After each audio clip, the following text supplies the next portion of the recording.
1933. We're gonna talk about whether or not it is haram to listen to music. Long time no see. Hello? I had a lot of difficulties traveling. My microphone got broken. My files got corrupted and they wouldn't upload to YouTube for some reason. But sorry about the long time that I haven't uploaded. I'm back with another video. So some scholars argue that a verse from the Quran indirectly talks about music. The fact is, there are no direct references to music in the Quran. And this topic is actually so complicated that I literally had to read like 50-page PhD articles in order to understand it. So if you would consider subscribing, that would help out the channel a lot. Let's start with this so-called hadith. The Holy Prophet, peace be upon him, said, "The Almighty Allah has sent me as a mercy to the worlds and to guide the people. He ordered me to eradicate the playing of the flute, other instruments of music, all games of vice, idol worship, and all other practices of the days of ignorance." I saw so many Islamic websites on the internet claiming that music is haram just because of this hadith. But it actually doesn't come from a reliable source. And after all the digging, I found out that it was written by a guy in the 19th century. This hadith is the strongest argument that has been used by the scholars to prove that music is haram in Islam. From among my followers, there will be some people who consider illegal sexual intercourse, aka fornication, the wearing of silk, the drinking of alcoholic drinks, and the use of musical instruments as lawful. Allah will destroy them during the night and let the mountain fall on them. Well, I'm getting really sweaty here. It's like 90 degrees and I'm trying to film a video. The key term here is the word yastahilluna, whose popular meaning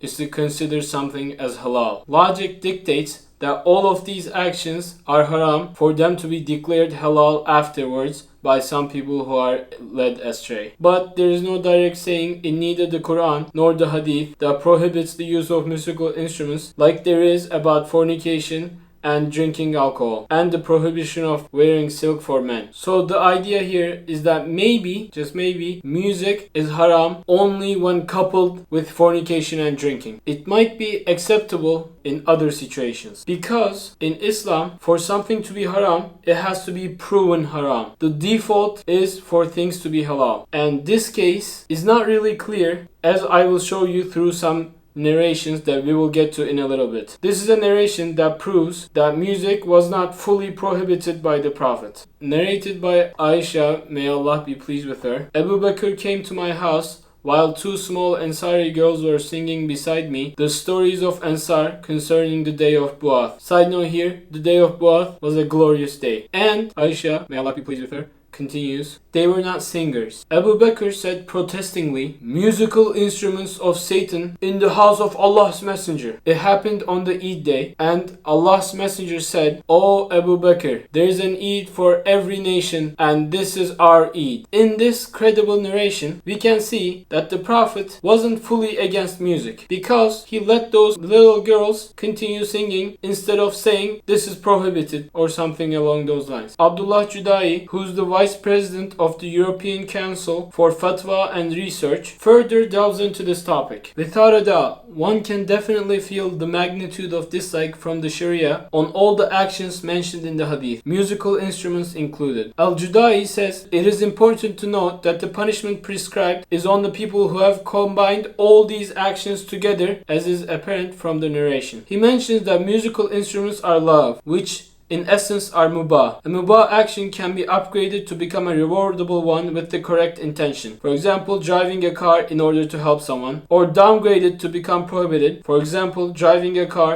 in order to hurt someone. Now, the people mentioned in the narration have been reported to be Muslims engaging in zina, consuming alcohol, wearing silk, and have taken up musical instruments as a means to further themselves towards these vices, encouraging themselves and others towards them. The love has now become a means towards the disobedience of Allah. Therefore, it has taken up the ruling as the actions preceding it simply due to the intentions that it was used for. We all know the famous hadith, إِنَّمَا الْأَعْمَالُ بِالنِّيَّةِ, which means actions are judged by intention. So if you look at it from this perspective, the adhan is kind of like singing, right? But it's not haram. So some people say that if singing motivates people to be closer to Allah, that is highly rewarded by Allah. An example for the opposite is, like a college party, right? Drinking, music, and fornication, all at one place, trying to get people away from Allah. Abu Bakr ibn al-Arabi says singing is permitted since the Prophet heard it in his house and another's. If one were to add on top of that from the instruments not commonly available in the Prophet's time, he will fall under the exemption given by the Prophet on the day of Eid. This is because these are all instruments on which the hearts of the weak are attached to. The nafs, aka self, finds rest on and allows momentarily to be relieved from the burdensomeness of life, which every person cannot bear constantly. This approach of this scholar resonated so much with me. I feel the same way, like sometimes things are just too hard. I just need like a break, and music helps me get through the day.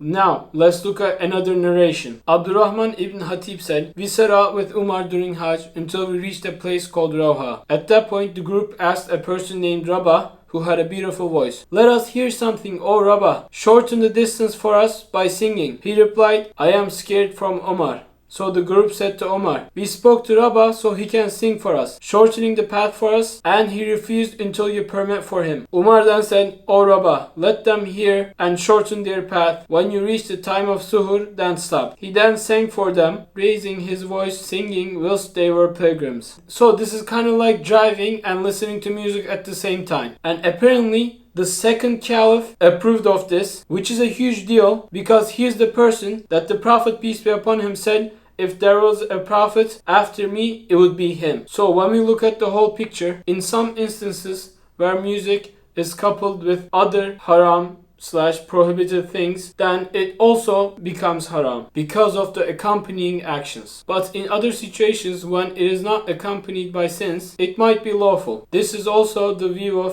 Imam Shafi, Imam Malik, and some of the Hanafi scholars. If you're going to take one thing away from this video, please make it be not going to parties where there's drinking, fornication, music, and drugs. I have never been to a party, and I went to middle school, high school, and college in the United States. It is not that hard, it is doable, and if I could do it, you could do it as well. And you don't need to go to a party just to have fun. You can have so much fun in the confines of halal space. The meme of the video. Let's go. They ask you how you are, and you just have to say that you're fine when you're not really fine, but you just can't get into it because they would never understand.